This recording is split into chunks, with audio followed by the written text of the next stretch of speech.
अभी अहम खबर आ रही है कि चेयरमैन तहरीक इंसाफ इमरान खान की F8 कचहरी से भी अबूरी जमानत मंजूर कर ली गई है। अहम खबर दे रहे हैं आपको, F8 कचहरी से भी चेयरमैन तहरीक इंसाफ इमरान खान की अबूरी जमानत मंजूर कर ली गई है। दफा 144 की खिलाफ वर्जी के तहत यहाँ पर मुकदमा दर्ज किया गया था और इस सिलसिले में भी इमरान खान की अबूरी जमानत मंजूर कर ली गई है। इमरान खान की कानूनी टीम इससे कबल पेश हुई थी, फैसल चौधरी और अली बुखारी, जिसके बाद चेयरमैन तहरीक इंसाफ इमरान खान पहुंचे F8 कचहरी, जिसके मनाजिर इस वक्त आप बोली उसकी स्क्रीन पर देख सकते हैं। अबूरी जमानत मंजूर हो चुकी है चेयरमैन तहरीक इंसाफ इमरान खान की। दफा 144 की खिलाफ वर्जी के तहत F8 कचहरी में उनके खिलाफ मुकदमा दर्ज किया गया था और दीगर रहनुमाओं के खिलाफ भी दर्ज किया गया था और 7 सितंबर तक ये जमानत मिली है F8 कचहरी से चेयरमैन तहरीक इंसाफ इमरान खान को, जबकि इंसदाद दहशतगर्दी अदालत से 1 सितंबर तक की जमानत मंजूर की गई थी 1 लाख रुपए के मुचलकियों के एवज, और यहां से 7 सितंबर तक के लिए जमानत मंजूर कर ली गई है चेयरमैन तहरीक इंसाफ की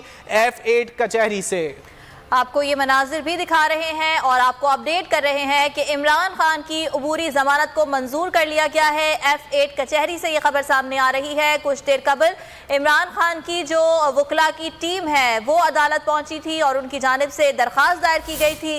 जिसके बाद ये बात की जा रही थी कि इमरान खान यहाँ पर आएंगे या नहीं आएंगे, ये वाज़ेह नहीं हो पा रहा। लेकिन अब ये बताया जा रहा है कि इमरान खान की 7 सितंबर तक अबूरी जमानत भी मंजूर हो गई है और PTI चेयरमैन इमरान खान बजाते खुद भी वहां पर इस वक्त मौजूद हैं। इससे कबल इमरान खान ATC पहुंचे थे और वहां पर उनके वकील की जानिब से अदालत के सामने दलाइल दिए गए, जिसके बाद इमरान खान को 1 सितंबर तक गिरफ्तार ना किया जाए ये अहकामात अदालत की जानिब से दिए गए और इमरान खान की